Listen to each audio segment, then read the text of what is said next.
September 15, 2012, 4 a.m., Nanjing City, Jiangsu Province, China. In the pre-dawn darkness of a bustling food court, 70-year-old sanitation worker Lao Li was emptying trash bins, just as he had done every morning for the past decade. But this morning would be different. As he lifted a heavy black plastic bag from the dumpster, something felt wrong. The bag was unusually heavy, and even through his work gloves, he could feel something wet and sticky coating the outside. His co-worker Wang grimaced as he peered inside. "Ugh, look at this mess," Wang said. "Whoever threw this away didn't even bother to tie it properly. There's chicken nuggets or something all mixed with ketchup. It's disgusting."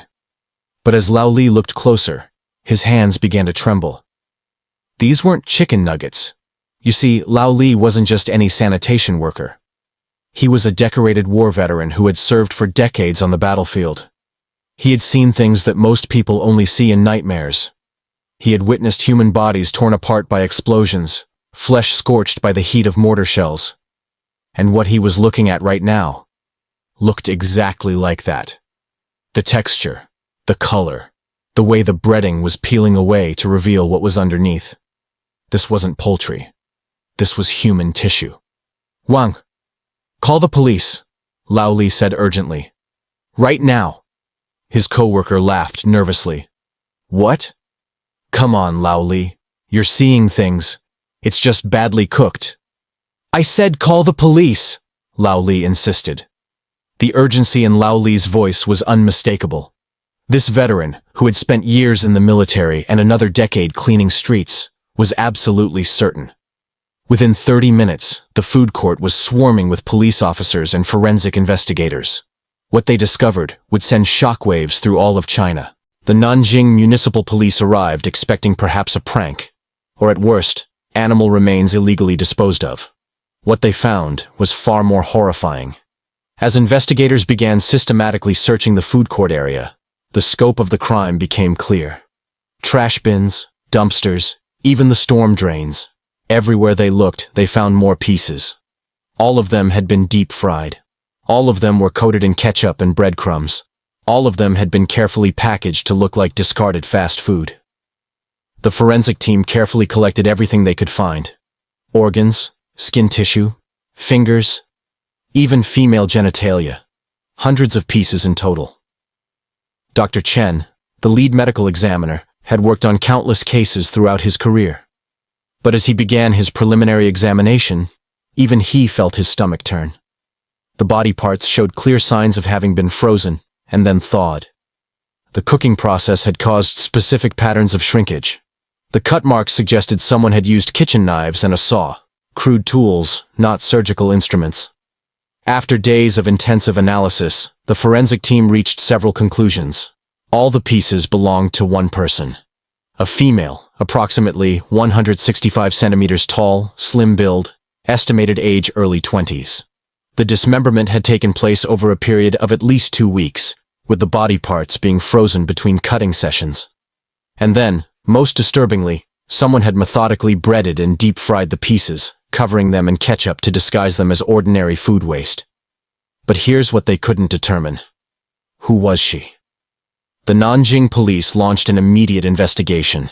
They checked every missing person report filed in the past year for young women matching the description. Nothing. They expanded their search to include the past 3 years and identified 60 missing women in their 20s and 30s. DNA samples were collected from families across the region. None matched. They extended their search to Shanghai and Anhui province. Still nothing. It was as if this young woman had never existed at all. No family had reported her missing. No friends had come looking for her. No employer had filed a report when she stopped showing up for work. Detective Zhang, heading the investigation, voiced what everyone was thinking. This woman. It's like nobody in the world even noticed she was gone. The investigation had hit its first wall. They had a victim, but no identity. They had evidence of a methodical, calculated crime, but no suspect. And as the weeks turned into months, the case began to go cold. But the investigation was far from over. In fact, it had barely begun. With no identity for the victim, The police turned their focus to finding the perpetrator. The food court where the body parts were discovered had 40 CCTV cameras installed throughout the area. It was a night market district, busy until the early morning hours, with hundreds of people passing through every night. Finding one person among that crowd seemed nearly impossible. But the investigation team had no choice. They began the painstaking process of reviewing every frame of footage from the weeks following the estimated time of death. Officer Liu had been staring at computer screens for 16 hours straight when he noticed something. A figure appeared repeatedly in the footage, always between 2 a.m. and 4 a.m., always near the blind spots of the cameras. The person wore a black raincoat, a surgical mask, and a hat pulled low. And in their hands, they always carried black plastic bags. "Captain, I think I found something," Officer Liu said. The team gathered around the monitor. The figure appeared on September 3rd, September 5th, September 8th, September 11th, and September 14th. Always in the early morning hours, always dressed the same way, always carrying those black bags. Unfortunately, the camera quality wasn't good enough to identify the face. The mask and hat obscured everything. But Detective Zhang wasn't ready to give up. "Analyze every frame," Detective Zhang ordered. "I want to know everything we can possibly learn about this person." For the next 2 weeks, the tech team went through the footage frame by frame, analyzing every 0.1 seconds of video. Gradually, a profile began to emerge. Height approximately 170 centimeters. Left-handed, based on the way they carried the bags. Fast walking pace, slightly hunched posture. It wasn't much. In a city of millions, how do you find someone based on their height, handedness, and posture? Then came a breakthrough from the forensic team. Inside one of the plastic bags, they had found a single fingerprint.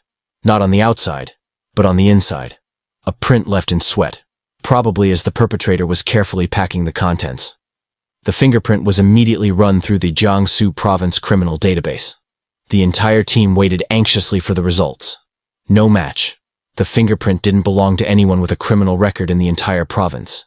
This meant they were likely dealing with a first-time offender, someone who had never been in trouble with the law before. Detective Zhang sat in his office late that night, staring at the case file. They had a victim with no identity, a suspect with no face, a fingerprint with no match, CCTV footage that showed everything and nothing at the same time. Meanwhile, the investigation continued on other fronts. The forensic team's analysis of the freezing patterns and the cooking methods suggested something important. The body had been stored in a commercial-grade freezer, not a household refrigerator. This narrowed things down. The police began investigating every purchase of commercial freezers in Nanjing over the past year. Appliance stores, online platforms, even second-hand dealers. But Nanjing was one of the largest e-commerce hubs in Jiangsu province.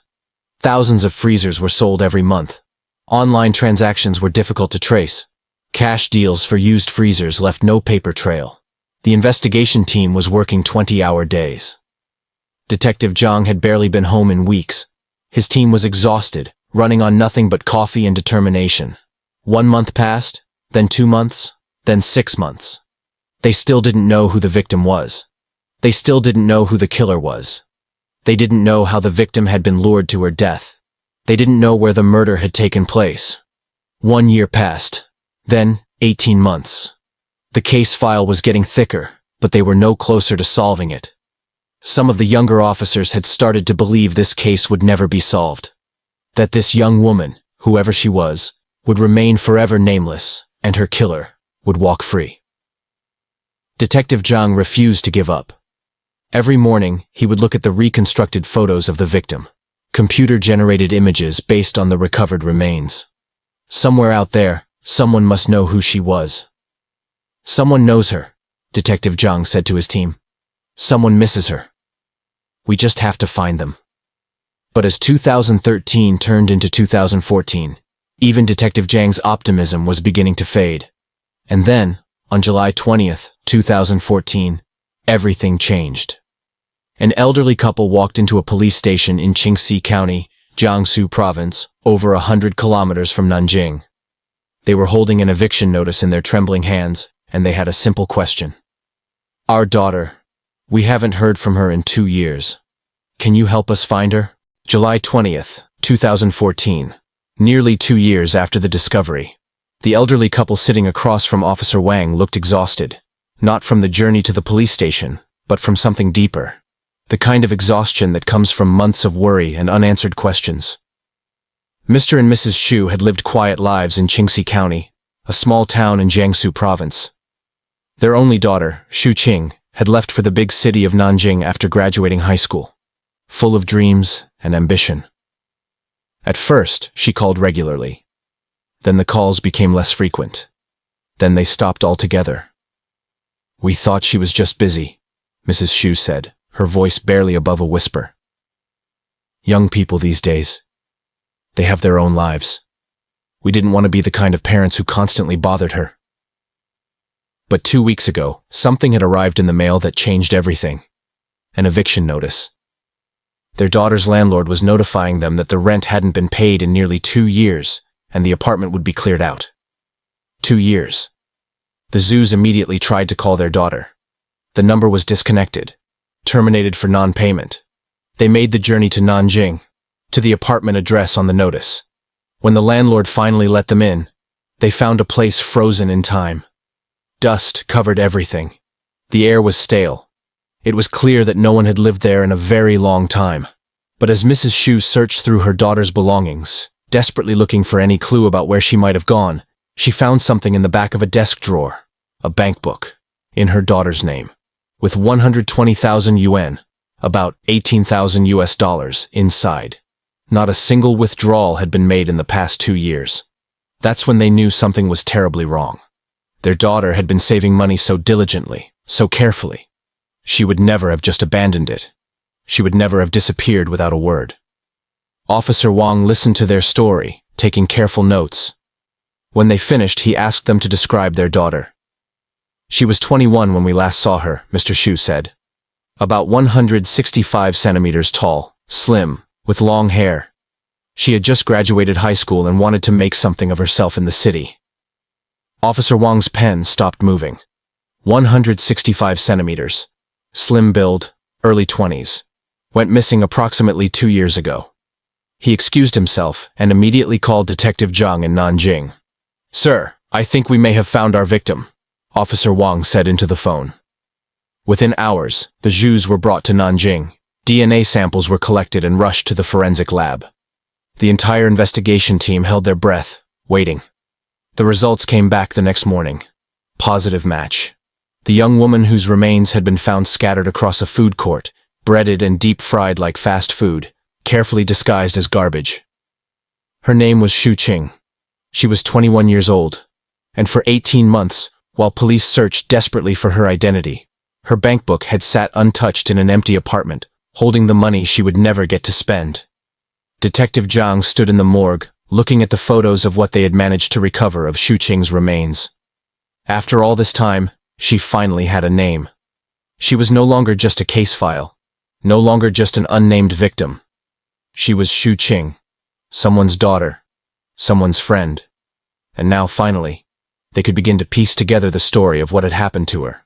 Xu Qing was born in Qingxi County, a quiet town far from the glittering lights of China's major cities. Her parents were simple people. Her father worked in a small factory. Her mother sold vegetables at the local market. They weren't wealthy, but they were loving. From a young age, Xu Qing was different. She was tall for her age, with a natural poise that made her stand out. More importantly, she was ambitious.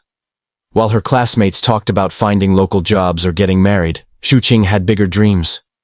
I'm going to Nanjing, she told her parents the day after her high school graduation. I'm going to make something of myself. Her parents were worried, of course. Nanjing was expensive. The competition was fierce. But they could see the determination in their daughter's eyes. How could they stand in the way of her dreams? In the fall of 2010, at just 19 years old, Xu Qing arrived in Nanjing with one suitcase, 3,000 yen in savings, and a heart full of hope. The reality of city life hit her hard and fast. She found work at a restaurant as a waitress. The hours were long, 12 hours a day, 6 days a week. The pay was barely enough to cover a tiny apartment in the outer district and basic living expenses. After rent, utilities, and food, there was almost nothing left. She took on a second job at a convenience store working the night shift, then a third job, helping out at a shopping mall on weekends. She was working nearly 80 hours a week, sleeping only 4 or 5 hours a night. Her hands were constantly raw from washing dishes and handling frozen food. The subway ride home at 2 a.m. became routine. But no matter how hard she worked, she was always just barely getting by. The high cost of living in Nanjing was crushing. There was never enough money to save, never enough to send home to her parents, never enough to afford the kind of life she had dreamed about. Her phone calls home became shorter and less frequent. Not because she didn't love her parents, but because she was ashamed. She had promised them she would succeed in the city, and instead, she was drowning. Then, one day, a friend from the restaurant mentioned something. "I know a place where you could make in one night what you make here in a week," the friend said. It's a hostess bar. But it's a high-end place, very classy. You've got the looks for it." Xu Qing hesitated. She had promised herself she would make it on her own terms. But she was so tired. Tired of working 3 jobs. Tired of eating instant ramen for every meal. Tired of sharing an apartment so small she could barely turn around. In the spring of 2011, Xu Qing started working at an upscale entertainment venue in downtown Nanjing. She told her parents she had gotten a job as a waitress at a high-end restaurant. In a way, it wasn't entirely a lie. The money was good. Better than good. In one weekend, she could make more than she had made in a month at the restaurant. Finally, she could breathe. She moved to a better apartment. She bought nice clothes. She started saving money in that bank book her parents would later find. But something else changed too. The phone calls home became even less frequent. How could she explain her new life to her parents? How could she tell them where the money really came from? Months would go by without contact. Her parents would call, and she wouldn't answer. They would text, and she would reply with brief excuses. "Busy with work. Everything's fine. I'll call soon." She never did. It was at that upscale entertainment venue in the fall of 2011 that Xu Qing met someone who would change her life forever. He was different from the other customers. Mid-30s, well-dressed, polite. He didn't paw at the hostesses or drink too much. He seemed respectable. His name was Zhao Wei. He worked for a state-owned transportation company, a stable, prestigious job. He spoke educated Mandarin and carried himself with quiet confidence. He was generous with tips, always requesting specifically for Xu Qing to serve his table.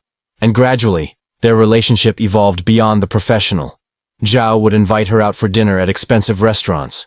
He bought her designer bags, luxury clothes. He paid for a nicer apartment for her, the one her parents would later find empty. To Xu Qing, Zhao represented everything she had come to Nanjing to find. Success, stability, a way out of the desperate struggle. She didn't ask too many questions. She didn't want to know too much. But there were signs she chose to ignore. The way he would only meet her at certain times. The way he never invited her to his workplace or introduced her to his friends. The way his phone would sometimes show a woman's name, wife, that he would quickly dismiss as a mistake. Deep down, Xu Qing knew the truth. But by then, she had invested too much. She had allowed herself to dream of a different future, one where Zhao would choose her, where her struggles would finally be over. She had no idea that this dream would turn into a nightmare.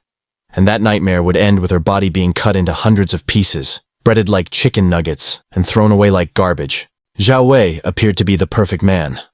At 31 years old, he was a rising star at Nanjing State Transportation Company. He had graduated from a prestigious university with a degree in transportation engineering. His father, a government official, had helped secure his position at the state-owned company, and Zhao had not disappointed. Promotions came quickly.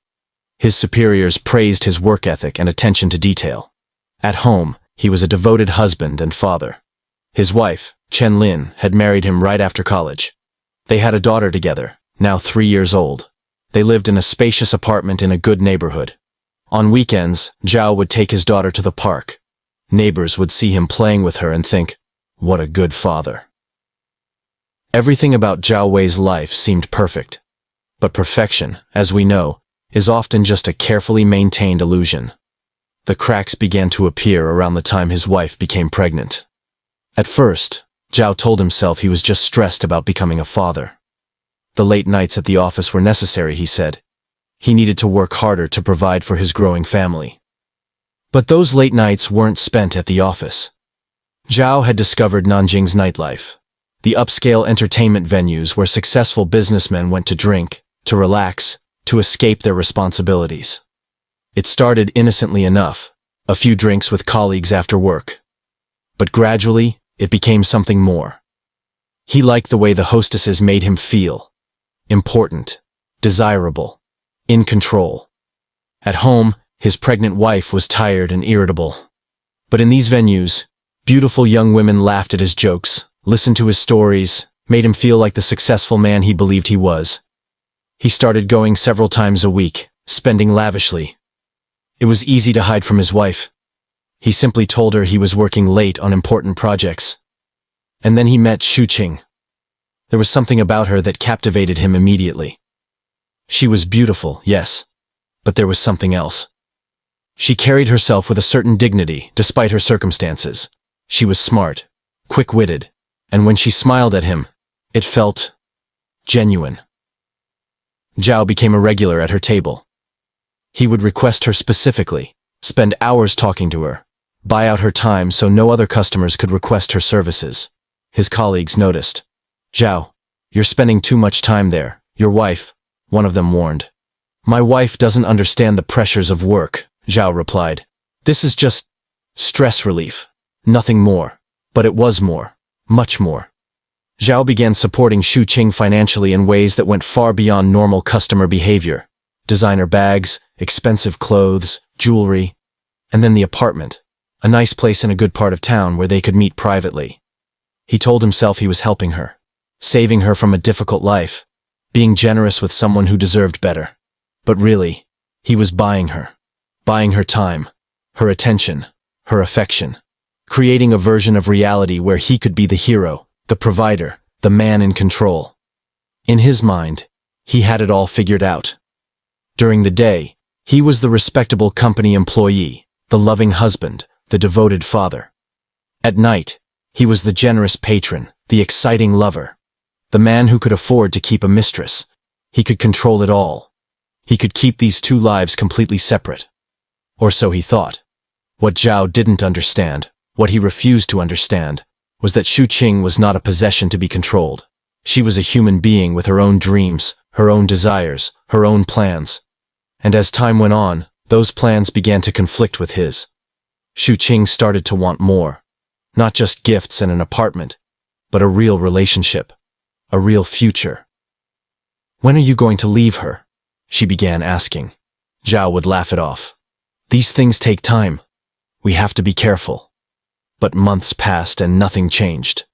Zhao continued his double life, seeing no problem with the arrangement. He had a wife and daughter at home, and he had Xu Qing for excitement and companionship. Why would he give up either?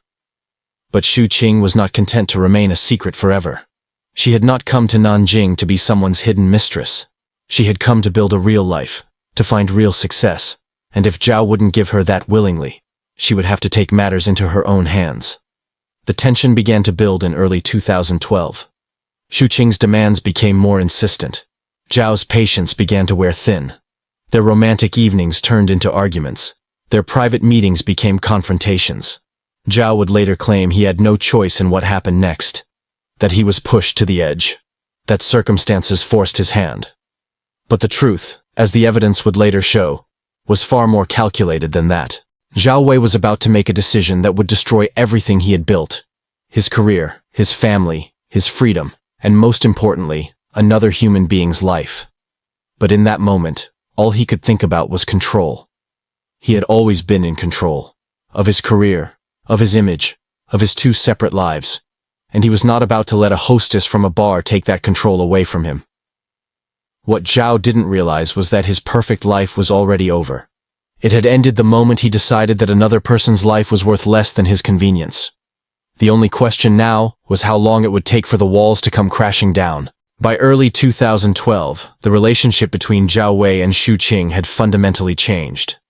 What had started as a transactional arrangement, his money for her companionship, had evolved into something more complicated. Xu Qing had fallen into the trap that many mistresses fall into. She had started to believe in the fantasy. She looked at the apartment Zhao had rented for her, at the designer clothes in her closet, at the money accumulating in her bank book. And she thought, why can't this be real? Why can't I be his wife instead of his secret? Zhao, on the other hand, saw things very differently. To him, their arrangement was perfect as it was. He had his respectable family life and his exciting private life, and as long as he kept paying, everything would continue smoothly. He was wrong. The first real confrontation happened in March 2012. Xu Qing had been hinting for months about wanting more from their relationship. But on this particular evening, the hints turned into demands. I can't keep living like this, Zhao, Xu Qing said firmly. I'm 21 years old. I want a real life, a real future. When are you going to divorce her? Zhao had laughed it off, the way he always did. Qing, be reasonable, Zhao replied. These things take time. My daughter is still young, the timing isn't right. The timing is never right, Xu Qing interrupted. It's been over a year. You said you loved me. I do, but, Zhao started. Then prove it, Xu Qing demanded. Divorce her. Marry me. Or is everything you've said just lies? Zhao felt a flash of anger. How dare she issue ultimatums? He was the one supporting her. He was the one paying for everything. He was in control. Watch your tone, Zhao said quietly, his voice turning cold. Remember who pays for this apartment. Remember who bought everything you're wearing. The moment the words left his mouth, something shifted in Xu Qing's eyes. She realized then what she really was to him. Not a girlfriend, not a partner, but a purchased commodity. And if she was going to be treated as a transaction, then she would treat it like one too. Over the following months, the relationship deteriorated rapidly. Xu Qing began making threats. At first, they were subtle. Mentions of how awkward it would be if his wife found out. References to how his company had strict policies about affairs. Zhao tried to placate her with money. He sent her 700,000 yuan, about 100,000 US dollars. Here, Zhao said when he transferred the money. This should help you understand that I'm serious about you. But instead of being satisfied, Xu Qing saw weakness. If he would pay that much to keep her quiet, how much more would he pay to protect his perfect life? The threats escalated. Phone calls in the middle of the night. I'm going to tell her, Xu Qing would say on the phone. I'm going to tell everyone. Text messages that made Zhao's hands shake when he read them. Do you know what your company does to employees who have affairs? Do you want to find out? And then came the most terrifying threat of all. In a desperate late-night call, Xu Qing said, If you don't divorce her by the end of the month, I'm going to kill myself. I'll jump from this apartment you bought me, and I'll leave a note explaining exactly why. Imagine what that will do to your reputation. Zhao started having panic attacks. At work, he would lock himself in the bathroom, hyperventilating. At home, he would wake up in the middle of the night, drenched in sweat, checking his phone to see if Xu Qing had followed through on her threats. His carefully constructed life was crumbling. Every moment he expected the call from his wife, the summons from his boss, the exposure of everything he had tried to hide. In July 2012, Zhao made what he thought was a final attempt to end the situation. He transferred another 1.2 million yuan to Xu Qing's account, about 175,000 US dollars. Combined with the earlier payment, he had given her nearly 1.9 million yuan in total, about 280,000 US dollars. When Zhao met her to discuss the payment, he said firmly, This is it. Take this money. We're done. Move on with your life. For a few days, there was silence. Zhao allowed himself to hope that maybe, finally, it was over. Then his phone rang at 2 a.m. Xu Qing's voice came through cold and hard. 1.9 million yuan? You think my silence is worth only 1.9 million yuan? You think you can just pay me off and forget about me? Her tone was harder than he'd ever heard it. I know everything about you, Zhao, Xu Qing continued. Your address, your wife's name, your daughter's kindergarten, your boss's phone number. I know exactly how to destroy you." "What do you want from me?" Zhao asked, his voice strained. "I want what you promised," Xu Qing said. "I want you to leave her. I want to be your wife, not your dirty secret. Or I want enough money to make up for the 2 years of my life you wasted." "How much?" Zhao asked. "Everything you have," Xu Qing replied. Zhao hung up the phone. His hands were shaking so badly he dropped it twice before managing to set it down. He sat in the darkness of his living room, his wife and daughter sleeping peacefully in the next room, completely unaware that their lives were hanging by a thread.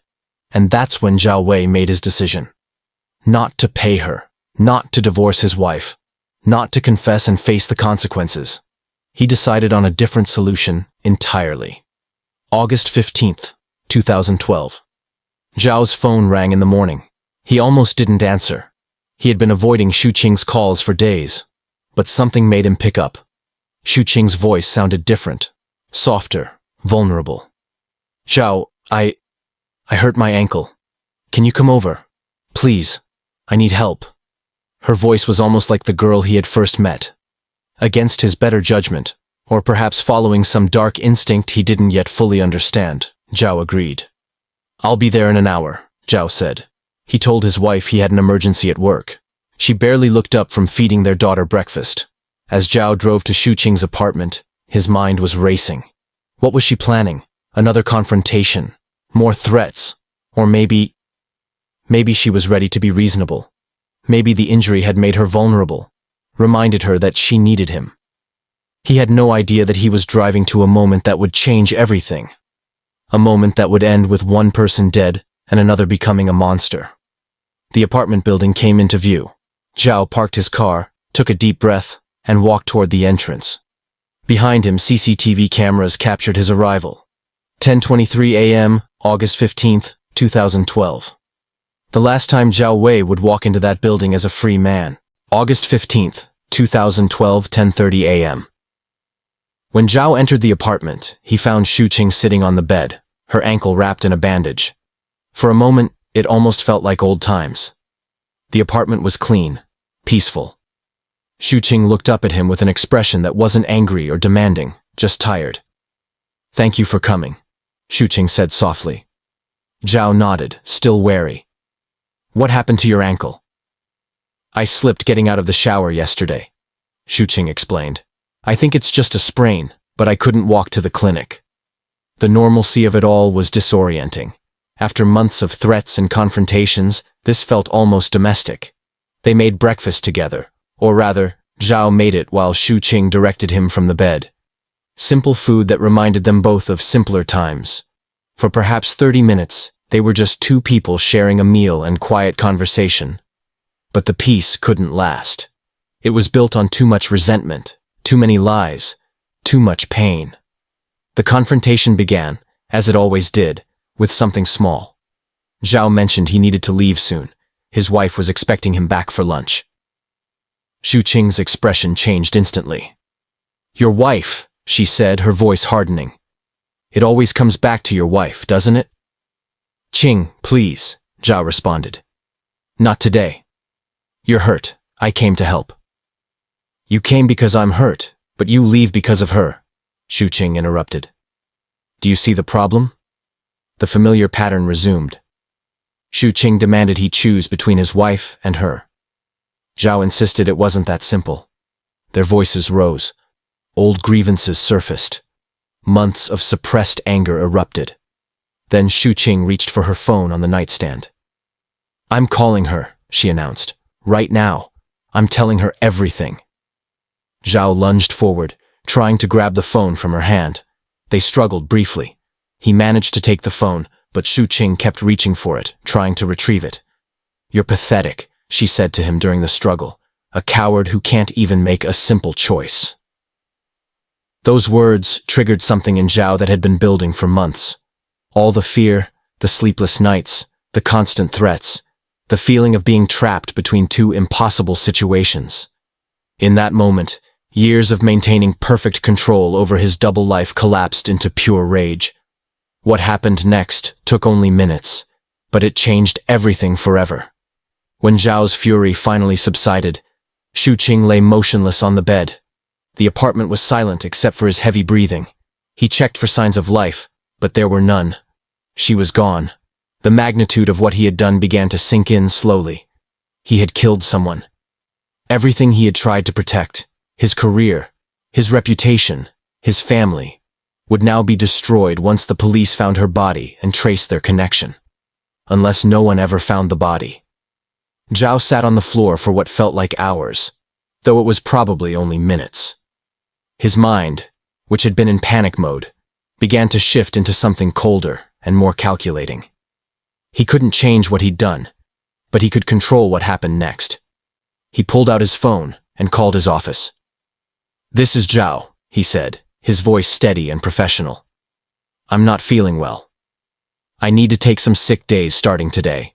His voice betrayed nothing of what had just occurred. Then, he looked at what remained of Xu Qing and began to formulate a plan. That afternoon, security cameras captured Zhao Wei at various stores around the city. He appeared calm, methodical, asking practical questions about commercial freezers, kitchen equipment, and cooking supplies. To the salespeople, he was just another customer making routine purchases. By evening, deliverymen had brought a large freezer to Xu Qing's apartment. Zhao tipped them generously and sent them on their way.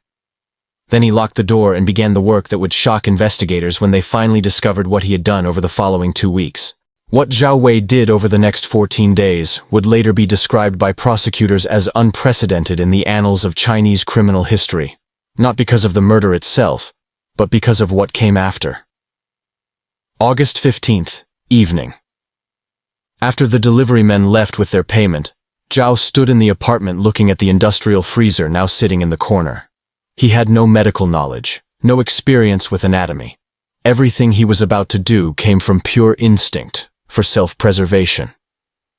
That night, Zhao began the process of dismembering Xu Qing's body in the apartment's bathroom.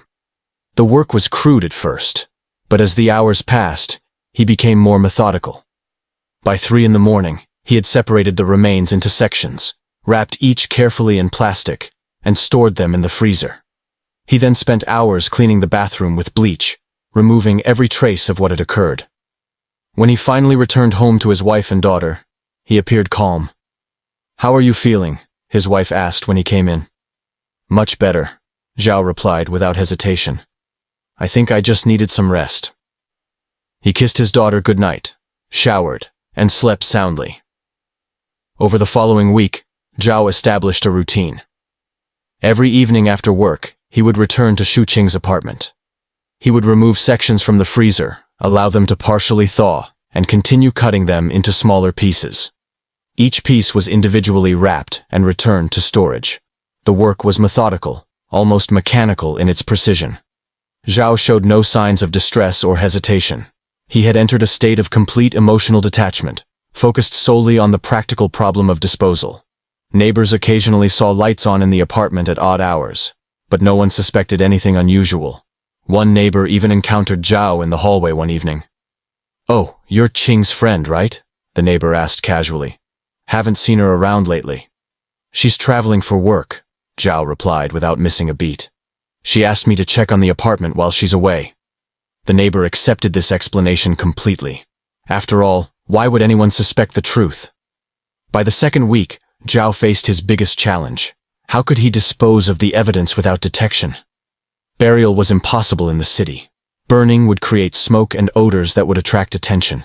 Simply throwing the remains in garbage bags risked discovery by sanitation workers or animals. That's when Zhao conceived his most disturbing plan. If he could disguise the remains as discarded food waste, they might be overlooked entirely by anyone who encountered them. What followed was a process so calculated and grotesque that even experienced forensic investigators would later struggle to comprehend it. Zhao began treating the human remains as if they were ingredients for cooking. He coated pieces in batter and breadcrumbs, then deep-fried them until they resembled chicken nuggets or other fast food items. He then covered them with ketchup and mixed them with actual food scraps and restaurant waste. The apartment filled with the smell of cooking oil and fried food. To any casual observer, it would have seemed like someone was simply preparing a meal, not engaging in one of the most horrific acts of evidence destruction in modern criminal history. Night after night, Zhao worked in the kitchen, systematically processing the remains of the woman he had killed. He felt no revulsion, no horror at what he was doing. In his mind, this was simply problem-solving, a practical solution to an inconvenient situation. The final disposal. With most of the body now processed into unrecognizable forms, Zhao began the final phase of his plan. He had studied the surveillance cameras around the food court near Xu Qing's apartment, identifying blind spots and planning his routes carefully. Every night between 2 and 4 in the morning, Zhao would dress in dark clothing, a surgical mask, and a baseball cap pulled low over his face. He would carry several plastic bags and make his way to the food court area. Moving carefully through shadows and staying in camera blind spots, he distributed the bags among different dumpsters and trash bins. He made sure to mix his packages with legitimate restaurant waste, varying his routes each night to avoid establishing any pattern that might be noticed. Some packages went into dumpsters behind specific restaurants. Others were placed in public trash bins. Some were even deposited in storm drains where they would be washed away by rain. There was one part of Xu Qing's remains that presented a different challenge. Her head was too recognizable, too obviously human to be disguised as food waste. For this, Zhao made an even more calculated decision. He had a friend who kept important documents in a home safe, and Zhao knew the combination from having helped install it. While his friend was traveling on business, Zhao entered the apartment and placed Xu Qing's head, wrapped in multiple layers of plastic, in the back of the safe behind some documents. His reasoning was coldly pragmatic. If the head was ever discovered, suspicion would fall on his friend, rather than on him. Even in disposing of his victim, Zhao was prepared to destroy another innocent person's life to protect himself. By early September, Zhao's work was complete. The freezer was empty and had been thoroughly cleaned with industrial bleach. Every tool had been disposed of at different locations across the city. The apartment showed no trace of what had occurred there over the past 2 weeks. Zhao sold the freezer through a second-hand marketplace, meeting the buyer at a public location far from Xu Qing's neighborhood. He returned to the apartment one final time, surveyed the scene of his crimes, locked the door, and walked away. At home, his family noticed that his mood seemed lighter. "You seem much better," his wife commented. "Whatever was troubling you at work seems to have resolved itself." "Yes," Zhao said, smiling at his daughter. "Everything has been handled." His colleagues at work made similar observations. The stress that had been weighing on him for months appeared to have lifted completely. "Zhao, you're like a new man," one co-worker remarked. "I'm glad you worked through whatever was bothering you." "Thank you," Zhao replied pleasantly. "I simply had a problem that needed solving. It's all taken care of now." And in his mind, it truly was. He had committed what he believed to be the perfect crime. There was no body to be found, no witness to his actions, no evidence connecting him to Xu Qing's disappearance. She had already been estranged from her family, so it might be years before anyone even reported her missing, if they ever did. Zhao Wei returned to his normal life as if nothing had happened. He attended his daughter's school events, gave presentations at work, and maintained his marriage. Sometimes, lying awake at night, he would think back to those 2 weeks and feel a sense of accomplishment. He had faced an impossible situation and found a solution. He had taken control when chaos threatened to overwhelm him. In his mind, he had done nothing wrong. He had simply protected what belonged to him. But what Zhao didn't understand was that perfect crimes exist only in theory. Every criminal act, no matter how carefully planned, leaves traces. A fingerprint left in nervous sweat inside a plastic bag. A distinctive posture caught on grainy security footage. A commercial freezer purchase that could eventually be traced back to its buyer.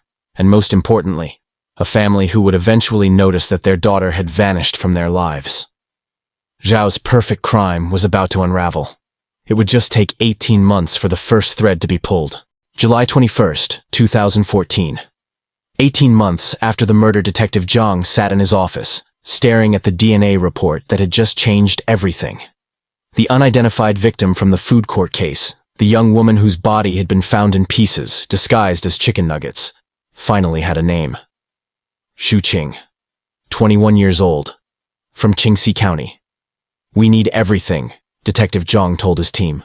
"Her workplace, her friends, her bank records, her phone logs." I want to know everyone she knew, everywhere she went, everything she did in the months before she disappeared. The investigation moved with renewed urgency. Officers fanned out across Nanjing, interviewing anyone who had known Xu Qing.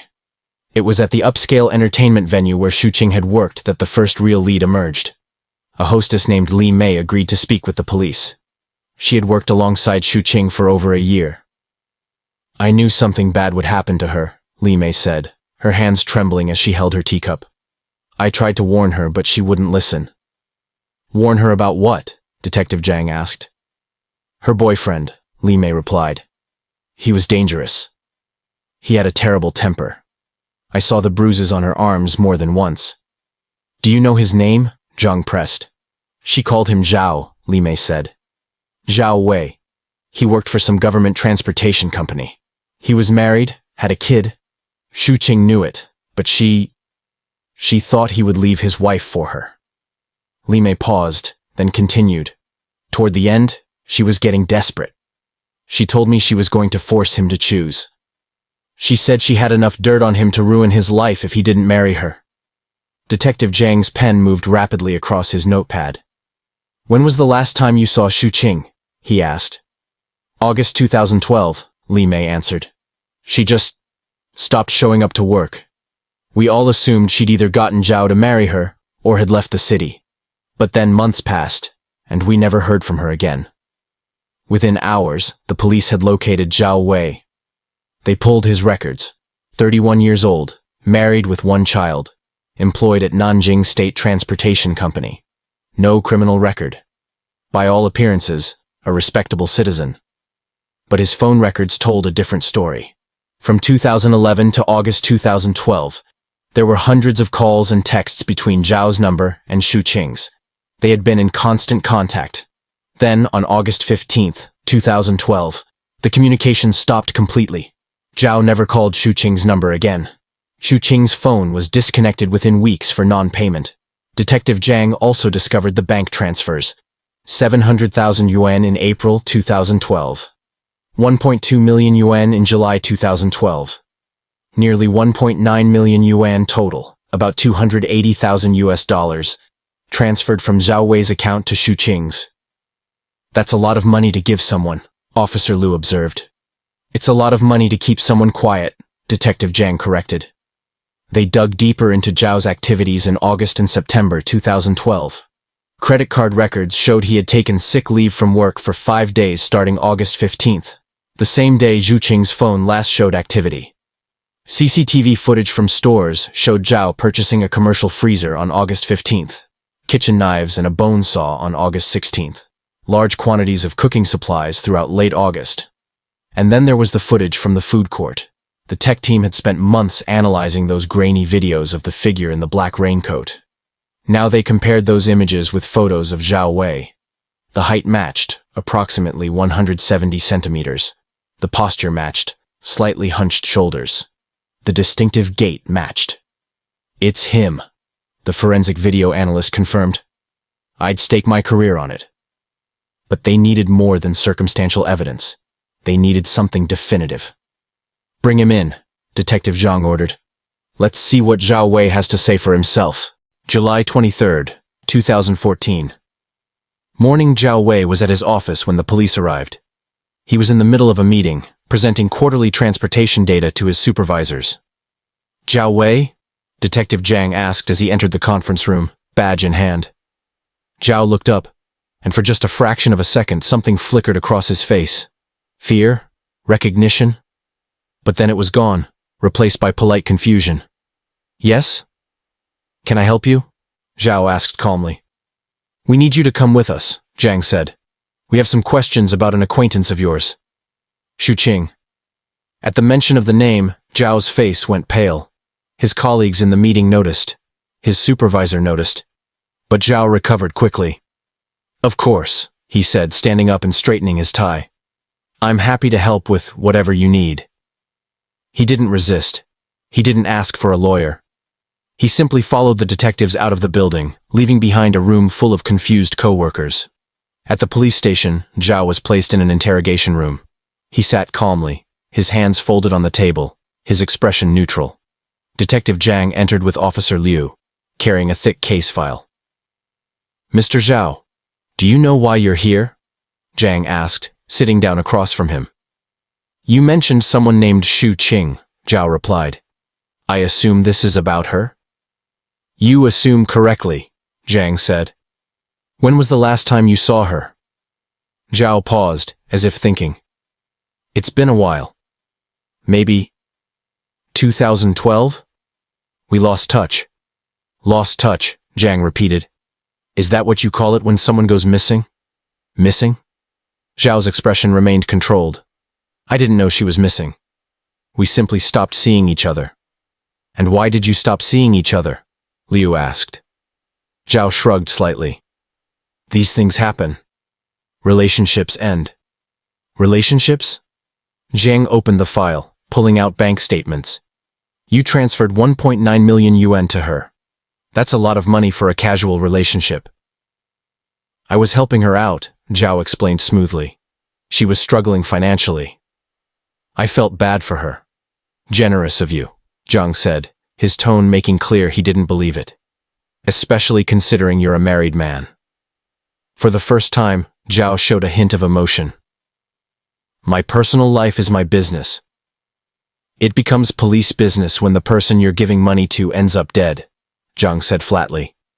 Zhao's face remained impassive, but his hands tightened slightly on the table. "Dead?" Zhao asked. "What are you talking about?" "Xu Qing was murdered in August 2012, Zhang said, watching Zhao's reaction carefully. "Her body was dismembered, cooked and disposed of in a food court. And you, Mr. Zhao, were the last person to have contact with her." That's horrible," Zhao said, his voice carefully modulated. "But I had nothing to do with that. I haven't seen her since early August." "Early August," Zhang noted. "Interesting. Because phone records show your last communication with her was August 15th, the same day she disappeared. The same day you took sick leave from work. The same day you purchased a commercial freezer." Zhao's jaw tightened, but he said nothing. "We also have CCTV footage," Liu added, "of someone matching your description disposing of bags in that food court between August and September. Same height, same build, same distinctive posture." "That could be anyone," Zhao said. "Could be," Zhang agreed, "but let's find out for sure. We'd like to take your fingerprints, if you don't mind." For the first time since entering the interrogation room, Zhao Wei hesitated. The fingerprint. The one piece of evidence he hadn't accounted for. The single print left in sweat on the inside of a plastic bag. A mistake made in the middle of his carefully executed plan. "My fingerprints?" Zhao asked, his voice slightly strained. "Standard procedure," Zhang said casually. "Unless you have a reason to refuse?" Zhao looked at the detective. He could refuse, demand a lawyer, make them get a warrant. But all of that would do was delay the inevitable. He knew what the result would be. After 18 months of freedom, 18 months of living his perfect life, 18 months of believing he had gotten away with it, it was over. Zhao slowly extended his hands across the table. "Go ahead," he said quietly. The fingerprint analysis took less than an hour. When Detective Zhang returned to the interrogation room, he carried a single sheet of paper. "The fingerprint we recovered from one of the disposal bags," Zhang said, placing the paper on the table, "is a 100% match to your left index finger." Zhao stared at the paper, at the two fingerprint images side by side, one from the crime scene, one from the prints they'd just taken. Identical. He closed his eyes and lowered his head. "Zhao Wei," Detective Zhang said formally, "you are under arrest for the murder of Xu Qing." "I want to make a statement," Zhao said quietly without looking up. "You have the right to an attorney," Zhang began. "I don't need an attorney," Zhao interrupted. "I'll tell you everything. Just let me tell it from the beginning." And so he did. For the next 6 hours, Zhao Wei confessed to everything. The affair, the threats, the murder, the dismemberment, the cooking, the disposal. Every horrific detail. He spoke calmly, almost clinically, as if describing someone else's actions rather than his own. When he finished, the interrogation room was silent. Even the veteran detectives who had heard countless confessions were stunned by the cold calculation of it all. "Why?" Detective Zhang finally asked. "Why did you do all of that? Why not just turn yourself in after the killing?" Zhao looked up, and for the first time, showed genuine emotion. Not remorse, but something closer to confusion, as if the question itself made no sense. "Because I had worked too hard to build my life," Zhao said simply. "My career, my family, my reputation. I couldn't let it all be destroyed because of one mistake." "One mistake?" Zhang repeated, incredulous. "You murdered a woman, cut her into pieces, and threw her away like garbage." "I had no choice," Zhao insisted. "She was going to ruin everything. She wouldn't stop. She kept pushing and pushing and—" "So you killed her," Zhang finished. Zhao was silent for a moment, then nodded slowly. "Yes, I killed her." March 2015, Nanjing Intermediate People's Court. The trial of Zhao Wei opened at the Nanjing Intermediate People's Court in March 2015. The case had drawn national attention, and the courtroom was packed with journalists and observers. Xu Qing's elderly parents sat in the front row, their faces bearing the weight of months of grief. Zhao Wei, wearing a gray prison uniform, kept his head bowed throughout the proceedings. The prosecution presented their case methodically. Phone records showed hundreds of calls between Zhao and Xu Qing from 2011 until August 15, 2012, when all communication abruptly stopped. Bank records revealed transfers totaling 1.9 million yuan from Zhao's account to Xu Qing's.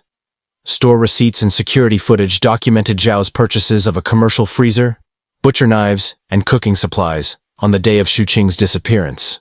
Most damning was the fingerprint evidence. A single print found inside one of the disposal bags matched Zhao's left index finger perfectly. Combined with his detailed confession, the physical evidence painted an undeniable picture of premeditated murder, followed by calculated disposal.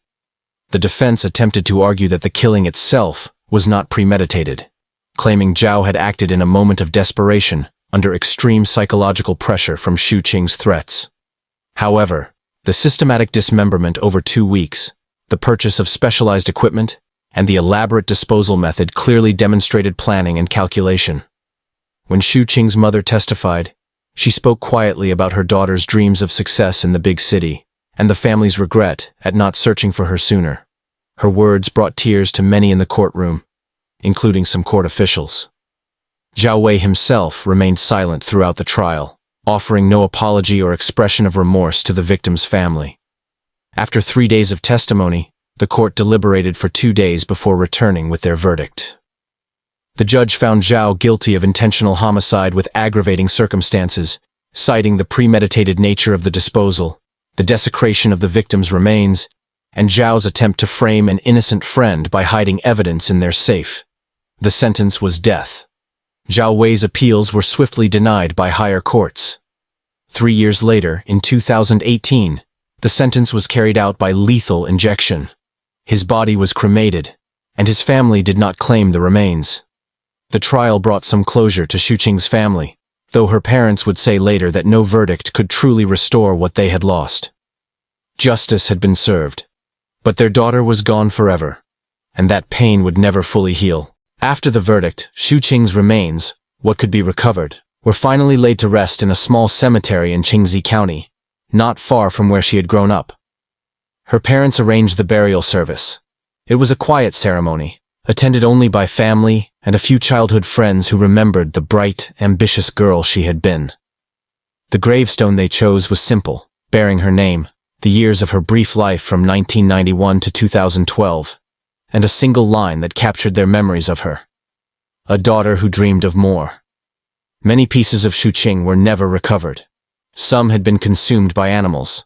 Some had washed away into the city's drainage system. Some simply disappeared, scattered across Nanjing like the dreams she once carried. Her parents would visit the grave every week, knowing that their daughter, whole and complete, was not truly there. The case had profound effects that rippled far beyond the courtroom. The food court where the remains were discovered struggled for months. Businesses closed. Vendors moved away. Even today, locals avoid that area, haunted by what happened there. The Nanjing Police Department implemented new protocols for missing persons cases, particularly for young women who might be estranged from their families. "We learned a hard lesson," Detective Zhang said in an interview after the case closed. "We assumed someone would report her missing. We assumed someone would notice she was gone. But some people slip through the cracks, and that's when they're most vulnerable." National legislation was proposed to improve tracking of commercial freezer sales and to enhance CCTV coverage in high-traffic areas. But perhaps the most significant impact was on public consciousness. The case sparked nationwide conversations about the vulnerabilities of young women working in entertainment industries, about the dangers of transactional relationships, about the importance of staying connected with family even when shame or pride might keep us silent.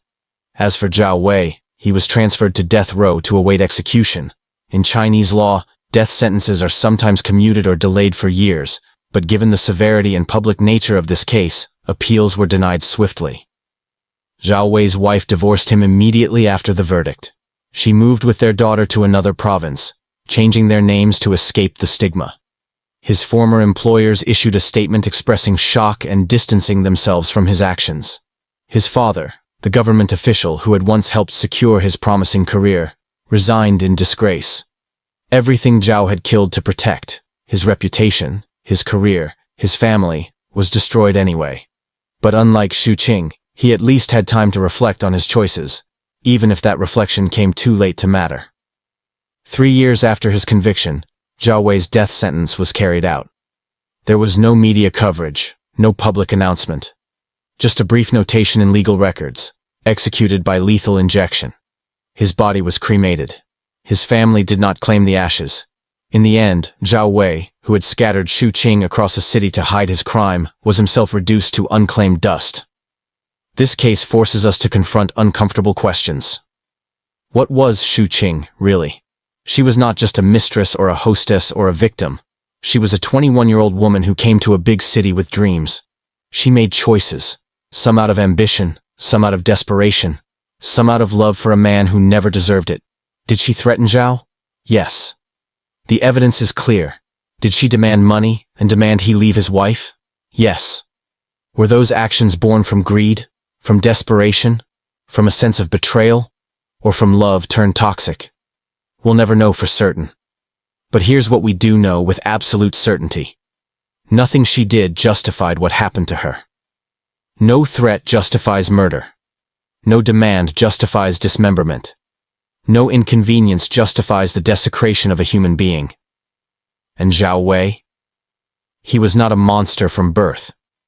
He was an educated man, a successful professional, a father. He made choices, to cheat, to lie, to prioritize his convenience over everything else. When confronted with the consequences of his choices, he made the ultimate choice. That his comfort was worth more than someone else's life. That his reputation was worth more than someone else's dignity. That his freedom was worth more than truth and justice. In the end, this case is about more than just one murder. It's about the invisible people in our cities, the young women who chase dreams and find exploitation, who slip through the cracks because no one is watching closely enough. It's about the masks we wear, the respectable exteriors that hide darkness within, the perfect lives that are built on lies and sustained by cruelty. It's about choices and consequences, how small decisions compound into terrible outcomes, how one moment of violence can ripple across generations, how the things we do in secret eventually come to light. Today, if you walk past that food court in Nanjing, the one that has slowly recovered, though it will never truly be the same, you might not know what happened there. The dumpsters have been replaced. The restaurants have changed ownership. Life has moved on, as it always does. But if you look carefully at the memorial plaque that was placed near the entrance, you'll see Xu Qing's name, along with a simple message. Remember the forgotten. Protect the vulnerable. Seek the truth. Because that's what this story ultimately demands of us. To remember those who are easily overlooked. To notice when someone goes missing, even if, especially if, no one else seems to care. To understand that every victim is someone's daughter, someone's friend, someone who mattered. And to never stop searching for the truth, no matter how long it takes, no matter how carefully it has been hidden. Some clues fade with time. Some evidence degrades. Some memories blur. But the truth? The truth never really disappears. It just waits to be found. Xu Qing waited 18 months for justice. Her parents waited nearly 2 years to learn her fate. But in the end, even the most carefully hidden crime, even the most meticulously planned cover-up, even the most perfect murder, leaves traces. And those traces, no matter how faded, can still lead us home. Time passes, but some stories refuse to be forgotten. The desperate choices of young women seeking better lives. The dark secrets hiding behind respectable facades. The families left behind, searching for answers that may never bring peace. These are the stories we continue to follow. These are the truths we continue to seek. These are the voices we refuse to let fade into silence. If you found meaning in Xu Qing's story, if you believe these forgotten voices deserve to be heard, help us keep these memories alive with your subscription. Because every case we investigate, every truth we uncover, every victim we remember, they all matter. From all of us here at Faded Clues, thank you for bearing witness to this difficult story. May Xu Qing rest in peace, and may we never forget the lessons her tragedy taught us. This has been Faded Clues.